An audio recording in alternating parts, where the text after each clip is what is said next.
তো আজকে ফাইনালি আমি টেস্ট করেই নিয়েছিলাম, এতক্ষণে তোমরা সবাই জেনে গেছো। এটা হচ্ছে সেই ভাইরাল আইসক্রিম আমচি, যেটা ইনস্টা থেকে ফেসবুকে একটা হাইপ ক্রিয়েট করে রেখেছে। জানি না এটা কেমন কি টেস্ট। আমিও ব্লিঙ্কিটে অনেক দিন ধরেই খুঁজছি বাট পাচ্ছিলাম না, ফাইনালি আজকে পেয়েছি তো অর্ডার করে নিয়েছিলাম। এটা ভাইরাল হওয়ার মেইন রিজন হচ্ছে এটা ম্যাঙ্গো শেপ আর পুরো আমেরই মতন দেখতে। সত্যি কথা বলতে প্যাকেজিং তো খুবই ভালো ছিল, একদম রিয়েল ম্যাঙ্গোর মতনই দেখাচ্ছিল।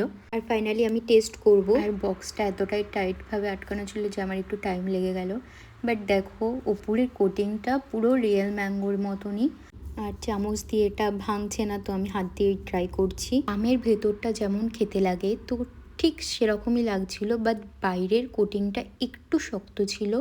বিশ্বাস করো হাইপ করার মতন তেমন কিছুই না, বাট নো ডাউট ভালো ছিল। আগে এই আইসক্রিমটার প্রাইস অনেকটাই কম ছিল, এখন ইনস্টা ফেসবুকে এতটাই ট্রেন্ডিংয়ে যে 200 হয়ে গেছে।